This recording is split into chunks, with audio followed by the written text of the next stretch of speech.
මං අද එන ගමන් ඔබ මුණ ගැහෙන්න කඩේකට ගියා. ඒ කඩේ ගත්ත බිල මට ඔබට පෙන්වන්න පුළුවන්. මං ගත්තේ මේ ලොකු බඩු ටිකක් නෙමෙයි මං ගත්තේ සුප් එකකට. අඩු ගානේ රෝගියෙකුට සුප් එකක් බොන්න පුළුවන් බඩු ටික ගන්න පුළුවන්ද කියලා බලන්න. දැන් මේ ඒකී මං නිකන් තිවිච්ච කඩේ බැලුවා. දැන් මේ මිරිස් කරල රුපියල් 58යි. රුපියල් 58යි මිරිස් කරල. ඉතින් මාළු මිරිස් කරලක් රුපියල් 58යි. එතකොට කොහොමද සාමාන්‍ය ජනතාව කාලා බීලා ජීවත් වෙන්නේ? උදාහරණයකට මේ අමු මිරිස් කරල රුපියල් 10යි. රුපියල් 1200යි අමු මිරිස් ග්‍රෑම් 500ක්. එතකොට මේ රටේ ජනතාවට මං හිතන්නේ ජීවත් වෙන්න පුළුවන් කියලා. බලන්න මේ රට ලුණු ගෙඩියක් රුපියල් 31යි.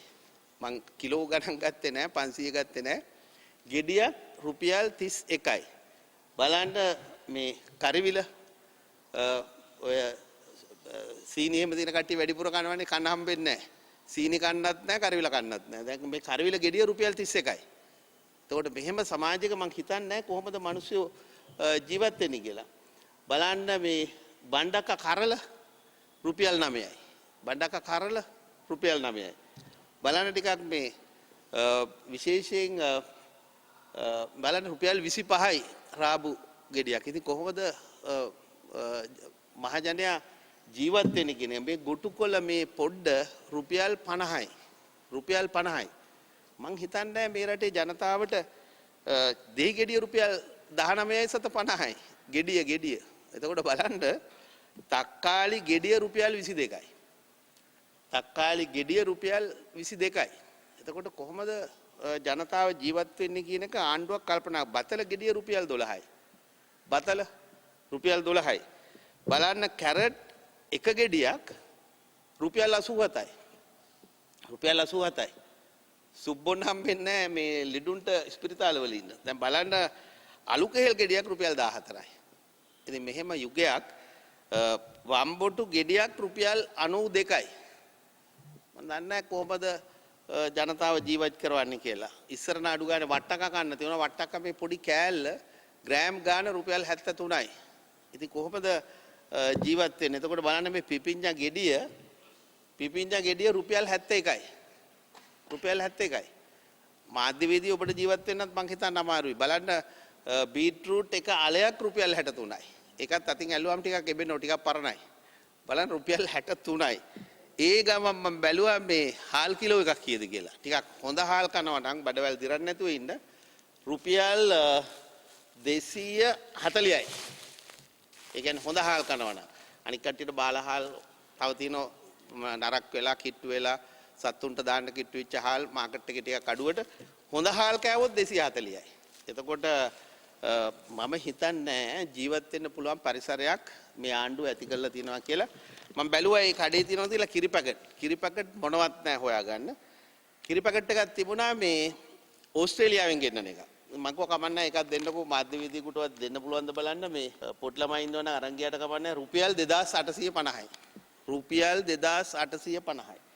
මේ ටිකක් තව එතන තිබුණා සුප් එකකට හරියන බඩු ගන්න ගියා නම් මං හිතන්නේ ඊටාම මේ නරක තැනකට සමාජයේ තල්ලු කරලා තිබෙනවා. මහජනයා ඩියඬයි බොහෝ වෙලාවට ඔවුන්ට කර කියා ගන්න දෙයක් නැහැ. ඔවුන්ගේ ජීවිකාව කරගන්න උත්සාහයක් දරනවා. ඔවුන් බලනවා තම තමන්ගේ දරුවන්ට කන්න දීලා Taman නොකා හරි ඉන්න සමාජයක් ඇති වෙලා තිබෙන්නේ. දෙමව්පිය උදේට නොකා දරුවට කන්න දෙන සමාජය තුල ඇති කරලා තිබෙනවා. මම හිතනවා කෙටි කාලයක් තුල මෙවැනි වාර්තාවක් තබන්න සමත් වූ පාලන යන්ත්‍රයක් තිබෙනවා නම් ඒ ශ්‍රී ලංකාවේ මේ පාලන යන්ත්‍රය. එතකොට මේක මං හිතන්නේ අඩු වෙයි කියලා. මේක එන්න වැඩි වෙනවා. මම දැක්ක ප්‍රකාශ කරලා තිබෙනවා අපිට අවුරුද්දක් දෙකක් වැඩ කරන්න බැරි වෙච්ච නිසා අපිට අවුරුද්දක් දෙකක් වැඩ කරන්න තියෙයි කියලා. ප්‍රශ්නයක් නෑ අවුරුද්දක් දෙකක් ගියොත් දෙයි ගෙඩියයි රුපියල් 100ට විතර. ඒක තමයි අවසාන ඉතුරු වෙන්නේ. සිංහල අවුරුද්ද වෙනකොට පලාමිටියයි රුපියල් 100කට විතර.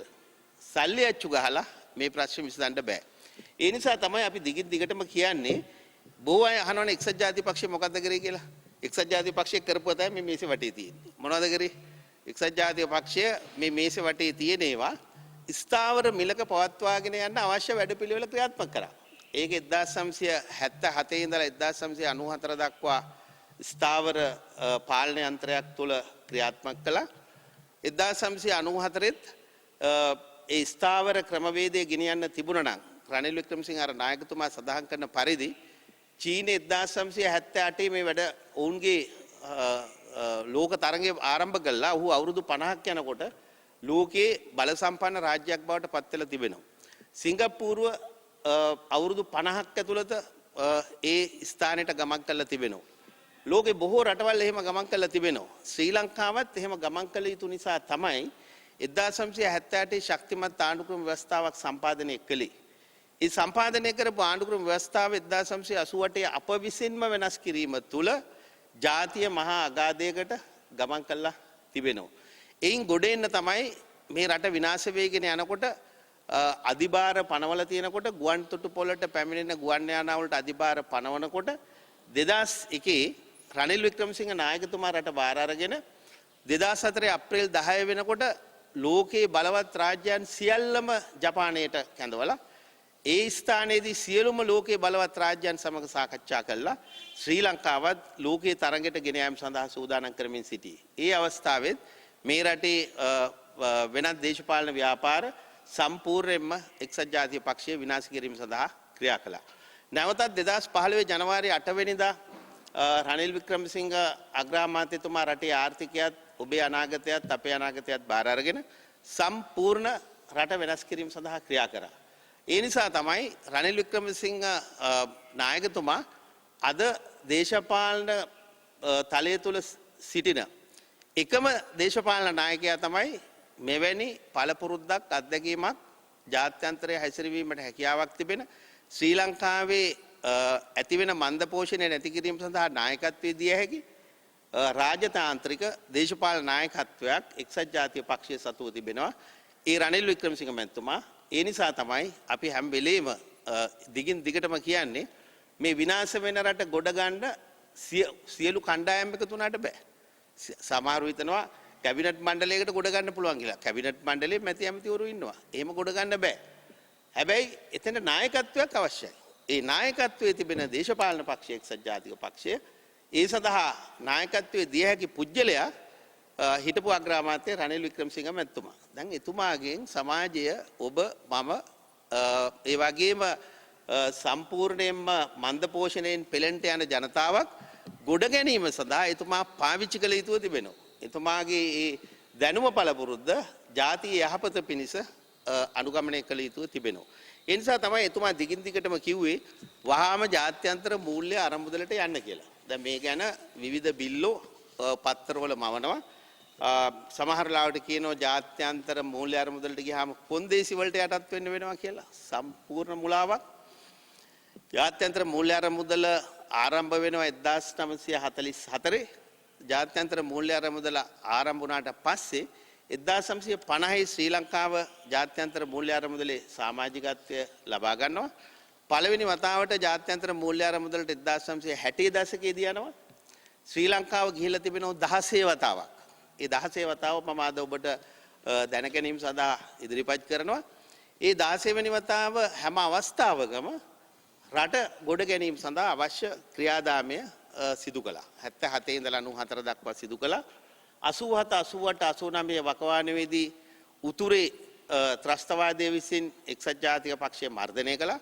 එක්සත් ජාතික පක්ෂය මේ ශාලාවේ හිටපු අපේ මඩකලපුවේ යාපනයේ නොඑක් ප්‍රදේශවල අපේ නියෝජිතයන් වෙඩි තබලා ඝාතනය කළා විනාශ කළා.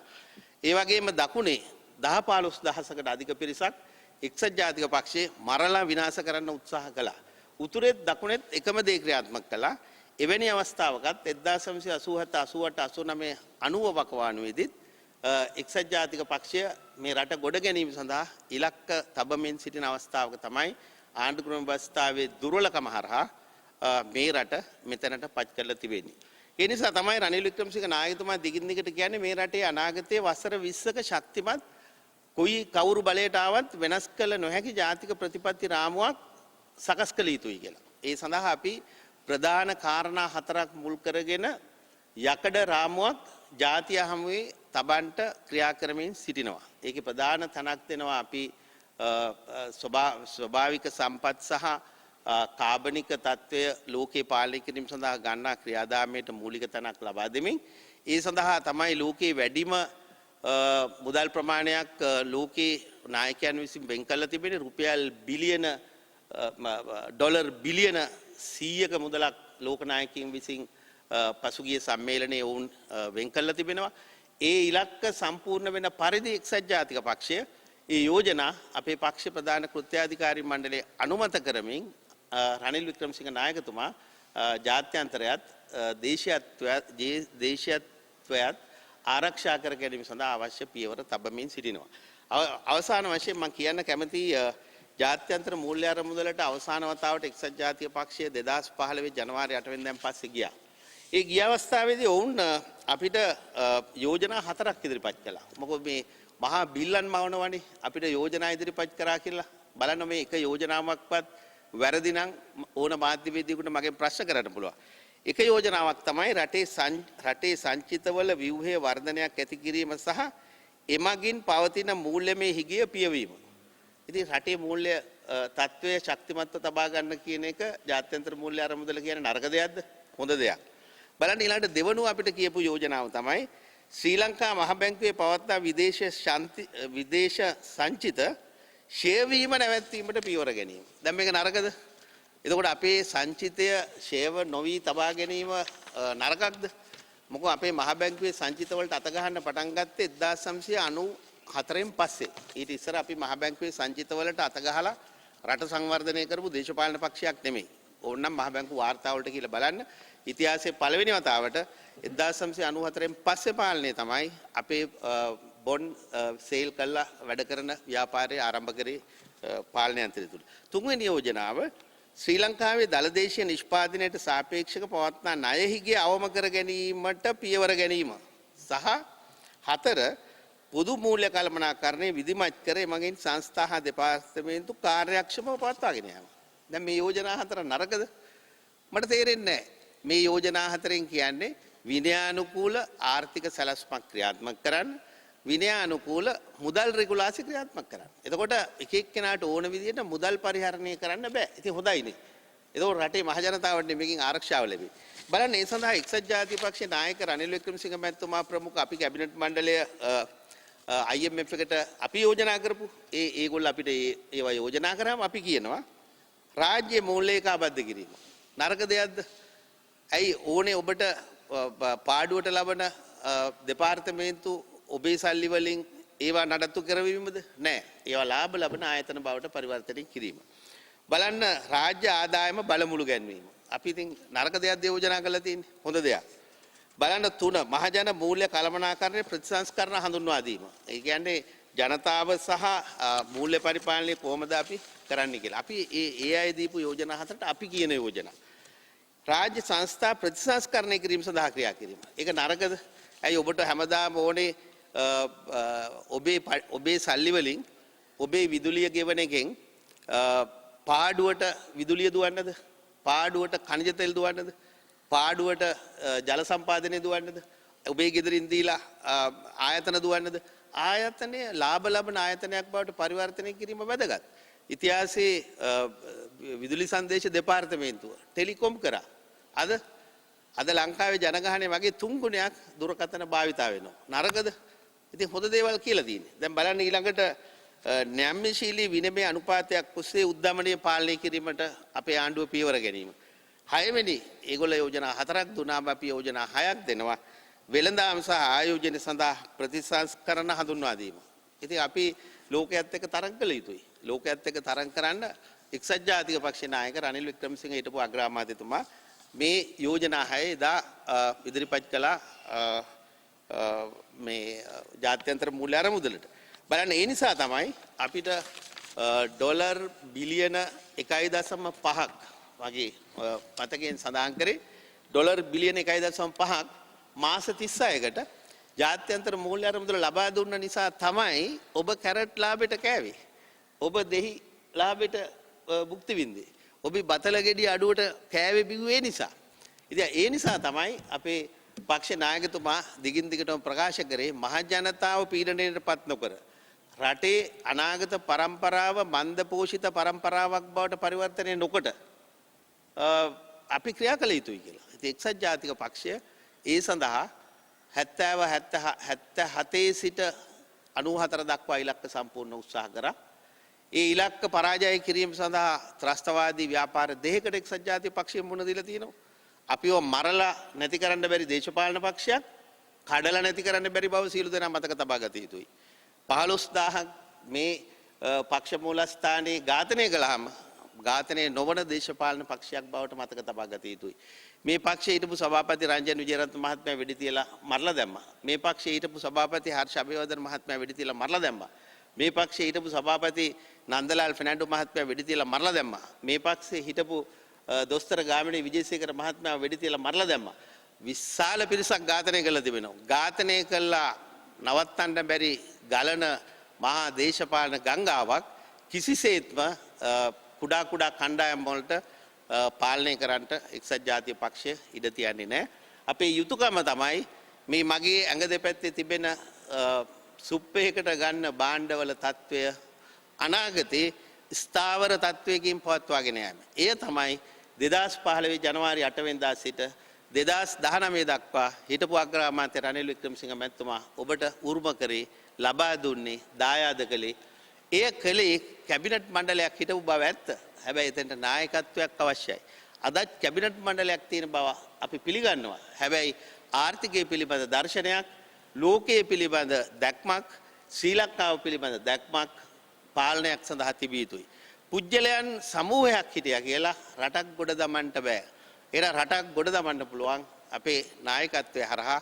අපි මේ වෙන විනාශය 2023 දී ඔබට ආපස්සට හරවලා ඔබ යථා තත්ත්වයට පත් කිරීම සඳහා පියවර ගන්නවා. රජය ප්‍රකාශ කරමින් තිබෙනවා ඒ ආපස්සට ඒ උන් හරවනවා කියලා. අපි යමු. අපි යනකොට තේරෙයි කැරට් ගෙඩිය නවතී රුපියල් 500ක විතර. Multilac, Colour the World, Sri Lankan. දැන් මේ යහපාන ආණ්ඩුව තියෙන කාලේ ජනතාවට ජන්ජම් ප්‍රශ්න නිසා යහපාන ආණ්ඩුව එපා වුණා. ඒ හින්දා තමයි ගෝඨාභය රාජපක්ෂ මහතාව ගෙනාවේ. ඒ සමග ඒ තත්ත්වයට ඔබතුමාලත් වගකිය යුතු නැද්ද යම් දුරකට? මම හිතනවා ප්‍රධාන කාරණා කීපයක් වගකීම් කියන එක ආකාර කීපයක් තියෙනවා. එකක් තමයි ප්‍රධාන වගකීම 2015 ජනවාරි 8 වෙනිදා අපි බාර ගන්නකොට ගෑස් ටැංකිය තිබුණේ රුපියල් 2500. ඒකට අපේ වගකීම තමයි ඒ ගෑස් ටැංකිය රුපියල් 1000කින් අඩු කරලා රුපියල් 1400ටත් රුපියල් 1500ටත් ඔබේ නිවසේ පුපුරන්නේ නැති ගෑස් ටැංකියක් වසර 5මාරක් ලබා දෙමින් ක්‍රියා කරා. මේක අංශයක් විතරයි මම මතක් කළේ. ඒ අතරේ දේශීයත්වය සහ වෙනත් කරුණු මුල් කරගෙන රට පාවලා දෙනවා, රට උගස් තියනවා, රට විකුණනවා, රට හෙට ඉවරයි කියලා පණිවිඩයක් ලබා දෙමින් මාධ්‍ය හරහා මහජනතාව ජාතිවාදී තැනකට තල්ලු කළා. ජාතිවාදයෙන් උල්මත් කළා. මොකෝ කාලා බීලා නිදහසේ හිටපු ජනතාවනේ. උන්ට වෙන සිතුවිල්ලක් හිතන්න දෙයක් නැහැ. උන්ට කැරට් ගැන හිතන්න දෙයක් නැහැ. උන්ට තක්කාලි ගැන හිතන්න දෙයක් නැහැ. එතකොට උන්ට හිතන්න තියෙන්නේ රට ගැන. ඒතකොට රට ගැන කියනකොට රට ගැන හිතලා තක්කාලි අමතක වෙලා වැඩ කරා. දැන් ඒකේ ප්‍රතිඵලයක් හැටියට අපිට අත දික් කරනවා නම් මං හිතන්නේ නැහැ ඒක සාධාරණයි කියලා. යම් අඩුපාඩුකම් තිබුණා. උදාහරණයක් හැටියට ගත්තාම ආරක්ෂාව සම්බන්ධයෙන් රජයේ ක්‍රියාකාරීත්වයේදී ඇති වුණු බිහිසුණු තත්ත්වය එයත් ජනතාව හරියට උලුප්පල දැක්වුවට උදාහරණයක් මේ රටේම තමයි දළදා වහන්සේ වැඩ ඉන්න තැනට ওই බුද්ධ්‍යංශ සහ ආරක්ෂකංශ ඔක්කොම ඉදි පහර දුන්නේ. මේ සියලු ආරක්ෂකංශ ඉදි තමයි ශ්‍රී මහ බෝධීන් වහන්සේ වැඩ ඉන්න තැන සිල්ලැත්තන් 100ක් 200ක් ඝාතනය කළේ. මේ සියලු ආරක්ෂකංශ තියෙන ගමන් තමයි අරන්තලාවේ භික්ෂු ඝාතනය 300ක් සිදු කළේ. මේ රටේ මෙවැනි අවස්ථා අනන්ත අප්‍රමාණ සිදු වී තිබුණා. හැබැයි ලංකාව ලෝකයේ ප්‍රථම තැන බවට පරිවර්තනය කළා. ලෝකීය නිවේදනය කළා සංචාරක ව්‍යාපාරයට සුදුසුම රට ශ්‍රී ලංකාව කියලා. රනිල් වික්‍රමසිංහ මැතිතුමාගේ පාලන කාලය තුල ඒක නිවේදනය කළා. මාස 6ක් යනකොට ශ්‍රී ලංකාව තුල දරුණු බෝම්බ කිහිපයක පිපිරීමේ මාලාවක් සිද්ධ වුණා. ඒ ජාත්‍යන්තරය හා සම්බන්ධ ක්‍රියාවලියක්. ඒ ක්‍රියාවලියේදී මහ ජනතාවට උසිගන්නලා කිව්වා අපි රට රකින්න නැති දේශපාලන පක්ෂයක්. එයාලට තමයි රට රකින්න පුළුවන් කියලා තමයි මෙතෙන්ට තල්ලු කරේ. ඉතින් ඒ නිසා මෙතන මාධ්‍යයේ විශාල කාර්යභාරයක් අනාගතයේ තිබෙනවා සත්‍ය හැටියට මහ ජනතාවට එලි කරන්න. දැන් පෞද්ගලික සිද්ධි මේක බලද්දී ජනතාවට එක්සත් ජාතික පක්ෂයේ රනිල් වික්‍රමසිංහ ප්‍රමුඛ ආණ්ඩුව සම්බන්ධ විශ්වාසයක් තියාගන්න පුළුවන්ද සහ මේ බඩු මිල නියාමනය කිරීමක් හෝ පාලනය කිරීමක් කරන්න ජනතාවට පුරුදු වෙන්න පුළුවන්ද? පැහැදිලිවම අර ඔබ හිතන්න එපා මම වරක් කිව්වා පැය 48ක් දෙන්න බඩු බිල ආපස්සට හරවන්න කියලා. ඒ කියන්නේ මේ හිතන්න එපා කට තිනවට වීලුවට කියනවා කියලා. බලන්න 1977 අපේ හිටපු දිවංගත නායකයෝ මේ රට බාර ගන්නකොට ජේ.ආර්. ජයවර්ධන මැතිතුමා ලංකාවේ කඩබක්කි හිස් කඩබක්කි වල තිබිච්ච තට්ටුත් මිනිස්සු විකුණලා ඒවෙන් ජීවත් වුණා. බලන්නකෝ ජේ.ආර්. ජයවර්ධන මහත්මයා රට බාර අරගෙන මුළු ලෝකයේත් එක්කම එකතු වෙලා මාස 3ක් යනකොට කඩබක්කි ඔක්කොම පිරෙවුවනේ. මුංගට දකින්න තිබ්බේ නැතිලුනේ. කඩල දකින්න තිබ්බේ නැතිලුනේ. පිටකොට්ට හන්දිය හාල් පොල්ලක් තිබුණලුනේ. ඒතකොට බලන්න මේවා ඔක්කොම හාල් පොළු වයින් කළා, හාල් ලාභ කළා, මුංගට ගෙනල්ලා, පරිප්පු ගෙනල්ලා, සමාජය වෙනස් කළා. ඔබ ඔය අද බලාගෙන ඉන්න රූපවාහිනී අන්තරජනත් දීලා ලෝකෙට අරගෙන ගියා ලංකාව. බලන්න ඊට පස්සේ 2000 පාර්ලිමේන්තු ඡන්දයක් තිබුණා. ඒ පාර්ලිමේන්තු ඡන්දේ මාස 6ක් යනකොට ඒ ආණ්ඩුව කඩාගෙන වැටුණා. ආර්ථිකය ගෙනියන්න බැරි හන්දා 2001 දෙසැම්බර් මාසේ අපි නැවත බාරගත්තා චන්ද්‍රිකා කුමාරතුංග මැතිණිය ජනාධිපති. අපිට 1994න් පස්සේ විධායක ජනාධිපතිවරයෙක් වූ පළාත් පාලන ආයතන හෝ පළාත් සභා සියල්ල බලතල නොතිබුණු පාලකයෝ හැටියට රනිල් වික්‍රමසිංහ මැතිතුමා නැවතත් අධිභාර සියල්ල මයින් කළා. ලෝකෙ තිබිච්ච GSP සහන සියල්ලම ලබාගෙන ආපහු රට යම්කිසි තැනකට අරගෙන යන්න හදනකොට කිව්වා මෙන්න ලෝකෙට ලංකාව විකුණන්න හදනවා කියලා. ආයමත් 2004 අප්‍රේල් 10 ඒ ඉලක්ක කඩලා බෙදලා දැම්මා. ආයමත් මිනිස්සු පීඩණයටපත් වුණා. දැන් මේ පීඩණයටපත් වීම තුළ මධ්‍යම පන්තියත් ඒ වගේම රටේ ඉහළ ව්‍යාපාරික පැලැන්තියත් පහළම දුප්පතුනුත් සියල්ලම විනාශ කළා. දැන් එයින් පස්සේ ආපහු 2015 ජනවාරි 8 ඡන්දයක් තියන්නේ 2017 තියන්න තියෙන ඡන්දයක්. ඇයි එහෙම තියන්නේ? ආර්ථිකය ගෙනියන්න බැරි හන්දා. 2017 තියන්න තියෙන ඡන්දයක් 2014 අගෝස්තු මාස වෙනකොට ආණ්ඩුව සැලසුම් කළා. 2015 ජනවාරි 8 පරාජයටපත් වෙලා ඔන්න ආපහු රනිල් වික්‍රමසිංහ මැතිතුමා බාර අරගෙන ඔබටත් මටත් තක්කාලි කැරට් සියල්ලමත් ගෑස් පෙට්‍රල් භූමි තෙල් සියල්ලත් වසර 4මාරක් එක දිගට එක පාලන යන්ත්‍රයක තියාගෙන හිටියා. දැන් එහෙම තියාගෙන හිටපු අපිට ඇයි හෙට උදේට බැරි මේ වැඩේ කරන්න? අපිට පුළුවන්. ඒ නිසා තමයි රනිල් වික්‍රමසිංහ නායකතුමා කියන්නේ ඒක අපි ජාත්‍යන්තරයත් එක්ක තරඟ කළා දිනාගත යුතුයි. ඒට බය නොවිය යුතුයි. දැන් ඔබතුමාලගේ යහපාලන ආණ්ඩුව තියෙන කාලේ රාජපක්ෂ රෙජිමේන්තුවේ කරපු සොරකම් කරපු අයට දඩුවම් ලබා දෙනවා කියලා තමයි පොරොන්දු වුනේ. ඒ පොරොන්දු මත තමයි ජනතාව ඔබතුමාලට ඡන්ද දුන්නේ. හැබැයි ඔබතුමාලා බලයටපත් වුණාන් පස්සේ කිසිම වරදකට දඩුවම් ලබා දුන්නේ නැහැ. කොහොමද ජනතාව විශ්වාසයක් තියාගන්නේ? සම්පූර්ණ ඒ ප්‍රශ්නය සමාජ මතය අනුව ඔබ ඉදිරිපත් කරගෙන බොහොම ස්තුතියි. හැබැයි එක්සත් ජාතික පක්ෂය 1977 බලය ගත්තාම එදා මේ රටේ තිබුණු ඉඩම් ප්‍රතිසංස්කරණ කොමිෂන් සභාව හරහා ශ්‍රී ලංකාවේ ධනවතුන් සියලු දෙනා විනාශ කරා. අදානිල වගේ ධනවතුන් ලංකාවට එන තැනට ශ්‍රී ලංකාව පරිවර්තනය කළා. ඒ ඉඩම් පරිහරණයේදී සිදු කරුණු සම්බන්ධයෙන් අධිකරණ ක්‍රියාවලිය පාර්ලිමේන්තුව තුළින් ක්‍රියාත්මක කළා බණ්ඩාරනායක මැතිණියගේ ප්‍රජායිතිය අහුසි කළා. ඒ අහුසි කළාට පස්සේ මහා සංඝරත්නයත් මුළු මහත් රටත් දොස් කියන්න ගත්තා. බණ්ඩාරනායක මැතිණියගේ ප්‍රජායිතිය අධිකරණයෙන් නොකොට අධිකරණ බලතල පාර්ලිමේන්තුවට අරගෙන ක්‍රියා කිරීම වැරදි කියලා එක්සත් ජාතික පක්ෂයට දෝෂාරෝපණය කරන්න ආරම්භ කළා. එය මහා රැල්ලක් බවට පසු කාලීනව සමාජය තුල පත් වුණා.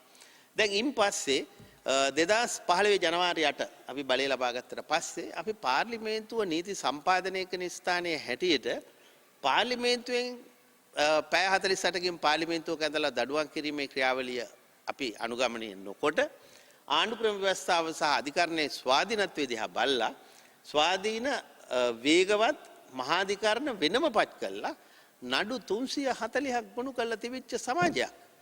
නඩු 340ක් ක්‍රියාත්මක කිරීමේදී අපිට ඕන දවසට නඩු අහන්න බෑ. අපේ රටේ සමහර නඩු නීති රීති 50 දිහා බැලුවාම නඩුවක් යනවා අවුරුදු 20ක් 25ක් තියක්. සමහර මිනිමෙරුන් නඩු යනවා අවුරුදු 35 40. දැන් මෙවැනි ඉතිහාසයක් තිබෙන අධිකරණ පද්ධතියක් තිබෙන ශ්‍රී ලංකාව තුල වේගවත් ක්‍රියාවලියක් කරයි කියලා අදටත් ඒකට එක්සත් ජාතික පක්ෂයට චෝදනා කරනවා. අල්ලියගහ මන්දිරයේ වෙනම අධිකරණ ක්‍රියාවලියක් වේගවත්ව ක්‍රියාත්මක කරයි කියලා සමාජයේ තවත් චෝදනාවක් අනිත් පැත්තෙන් ගොනු කරමින් තිබෙනවා. එවැනි චෝදනා 340ක් ගොනුකොට තබනකොට අපේ ආණ්ඩු ක්‍රම ව්‍යවස්ථාවේ සුප්‍රීම මහ ජනතාව කියනවා නෑ එයාලා නිදහස් කළ යුතුයි කියලා. දැන් ඒ සුප්‍රීම මහ ජනතාව තමයි 69 ලක්ෂයක් ලබා දීලා ආණ්ඩු ක්‍රම ව්‍යවස්ථාවේ උච්චතම අවස්ථාවට ක්‍රියාත්මක කළ තිබෙන්නේ. එක්සත් ජාතික පක්ෂයේ ක්‍රියාවලිය ක්‍රියාත්මක කළා. ඒ චෝදනාවක් ඉදිරිපත් කරන්න පුළුවන්.